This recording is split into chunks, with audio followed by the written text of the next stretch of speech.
The Americans left their evacuation dangerously late. 15 hours before Saigon surrendered, hundreds of Vietnamese besieged the embassy.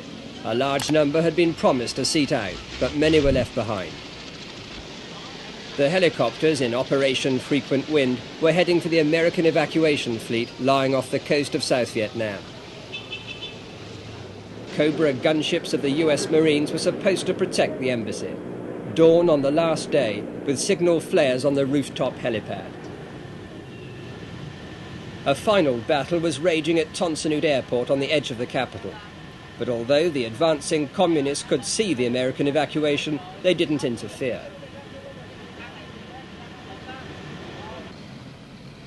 The last helicopter came in for a handful of US Marines, a humiliating end to the American presence.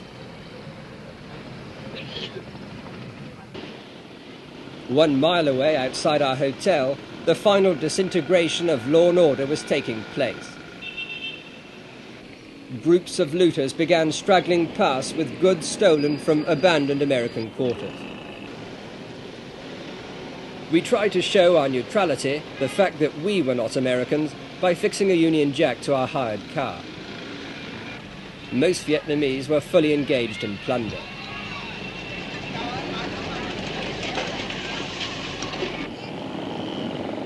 Minutes to 9 on the morning of the final American departure. The last Americans left the embassy complex about 25 minutes ago, and the fate of the embassy is very clear. It's now being systematically looted from floor to floor, and part of the building has been set on fire.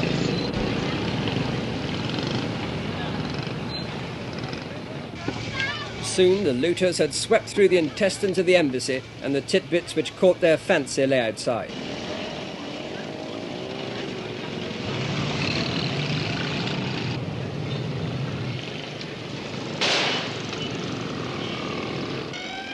The Fire Brigade was one of the few functioning institutions with officers who had stayed at their jobs. In the chaos, the cavalcade of President Minh drove by to broadcast the surrender of South Vietnam.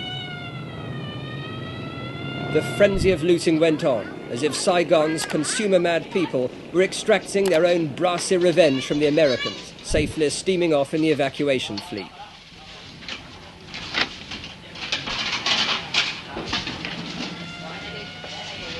A former GI appeared, distraught after 5 fruitless days looking for his Vietnamese wife.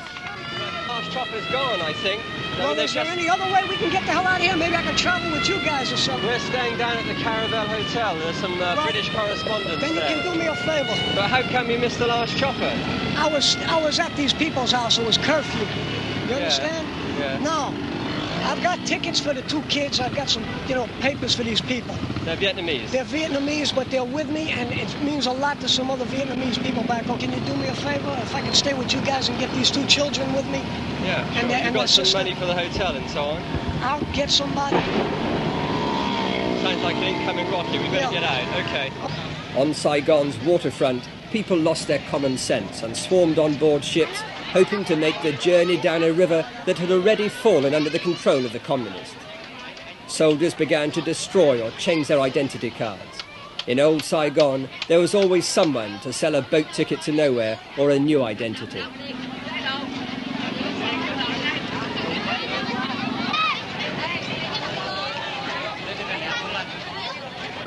Such were the final moments of blind panic. Personal survival first. The lack of concern for the weakest and the helpless was never more apparent. Many senior officers and politicians had already left. This naval vessel, trying to run the gauntlet, was later sunk. 2 miles away, through the smoke of battle, the first column of communist tanks was nearing the Bin Hoa Bridge, the northern approach to Saigon. Word of the surrender began spreading, and soldiers returned from the city's defence perimeter to shed weapons and uniforms. There were few commanders left. Most had talked or bought their way onto the American evacuation.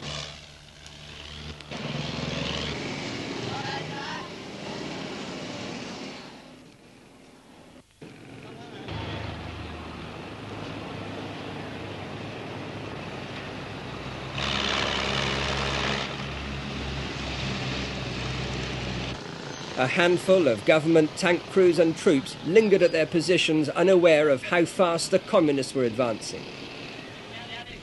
One soldier was to die at this spot within the hour, after hearing the surrender broadcast.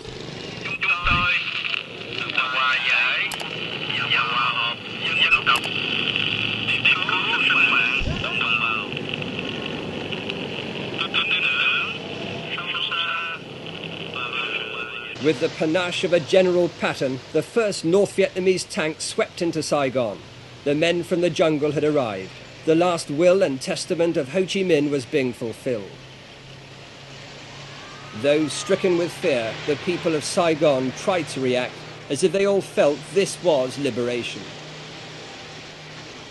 And the conquering tanks burst straight into the presidential palace.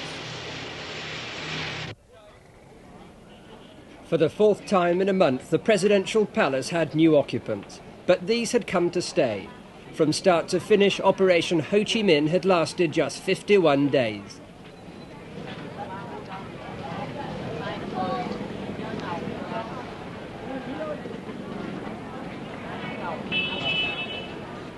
As we approached the palace, a communist officer came out carrying the flag of the old regime. There was no shortage of standard bearers for the Provisional Revolutionary Government. Inside, General Min, president for only 36 hours, awaited the communist generals. When did you first contact the National Liberation Front?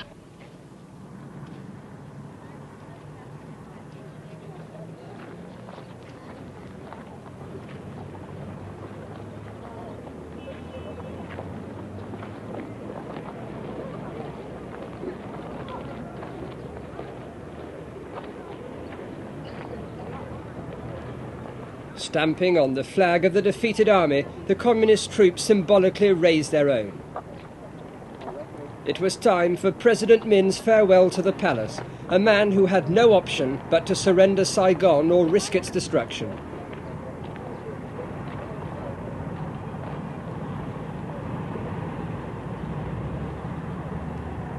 Near the Benoit Bridge, there was evidence that some South Vietnamese troops had put up a fight and knocked out communist tanks. A soldier we'd filmed an hour earlier was one of the last to die. As the palace surrendered, the first Viet Cong reached Trudeau Street, delirious with joy.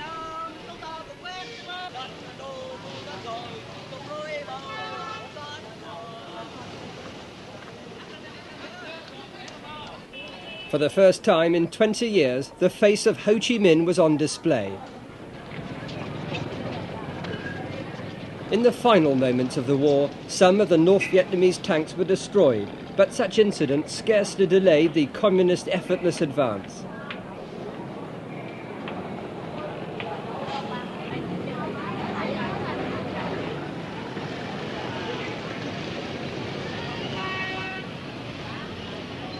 There were civilian casualties, people who had been caught in the crossfire of a tank battle, but overall Saigon escaped lightly.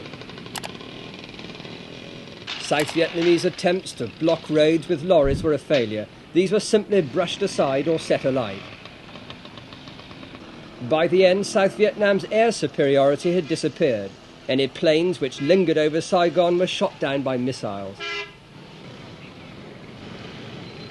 To no one's surprise, many troops in the Communist Expeditionary Force weren't sure of how to get to central Saigon. The people of the capital, now to be renamed Ho Chi Minh City, willingly guided their new masters. This was our car. We started off the morning with the Union Jack. The Union Jack's still intact, but the car isn't. It was taken at gunpoint by a South Vietnamese army colonel, the man in charge of this sector of Saigon, and he was determined to die or to kill the North Vietnamese and communist troops who even now are advancing into Saigon. The car was a write-off because a North Vietnamese, a communist tank, ran right over it. This is all that's left. 3 divisions of North Vietnamese were pouring into the capital, but they overlooked one factor: appalling traffic jams. It was a new experience for the highly disciplined communist troops. They hadn't realised that the tidal wave of humanity sweeping alongside them into Saigon largely consisted of looters who had raided a granary. Most were South Vietnamese deserters.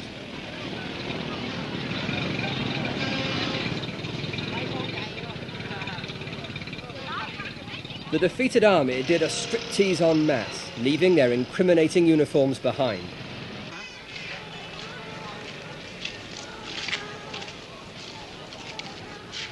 Tons of weapons, rifles and equipment were collected in heaps by student volunteers. Millions of dollars worth of war supplies, much of it fresh from the United States to replace earlier losses.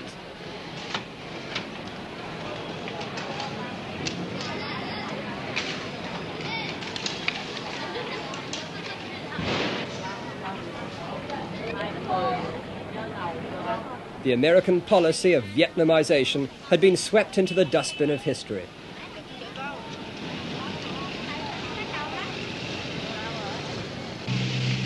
For the victors, these were heady moments. Through their superbly coordinated offensive and the unexpected collapse of Saigon's forces, they'd turned the already discredited Paris peace agreement into a worthless piece of paper. Peace, yes, but now on their terms alone.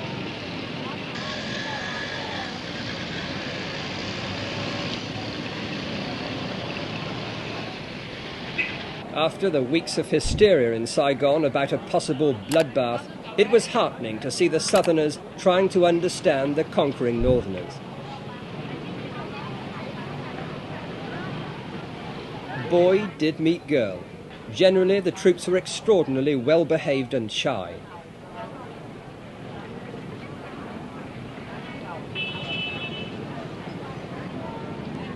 No one had expected such friendliness after the takeover.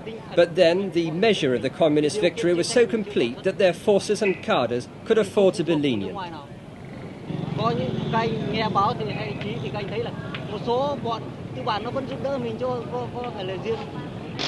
Street urchins selling the emblem of the Provisional Revolutionary Government did marvellous business. It seemed prudent to fly the new flag ourselves on our hired car, because there was no way of getting official papers.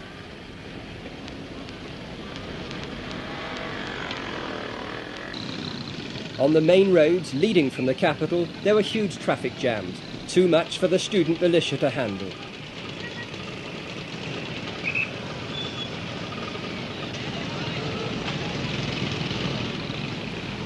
Completely spontaneously, without hindrance, thousands of people began returning to their homes. South Vietnam's own down-to-the-countryside movement was underway. Highway 4, leading southwest from Saigon, was littered with the debris of a defeated army. 3 South Vietnamese divisions disappeared in and around Saigon, leaving many of their vehicles. They ran out of fuel.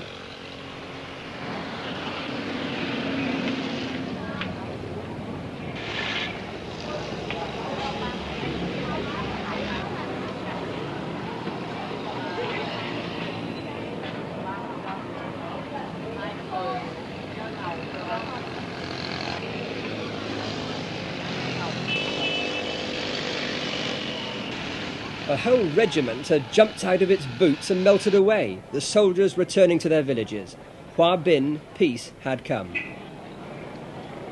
The countryside itself in these early post-war days was strangely deserted, as if farmers were staying at home.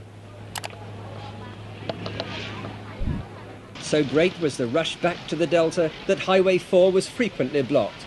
By now, the communists were ordering people to return to their villages all over Vietnam.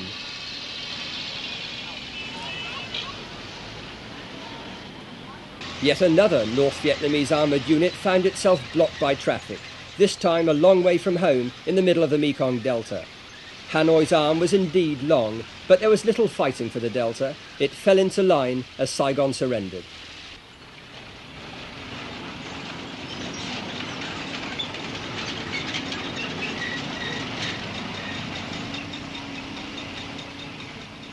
The big towns in the Delta, like My Tho, were quickly back to normal as returning refugees poured off the buses.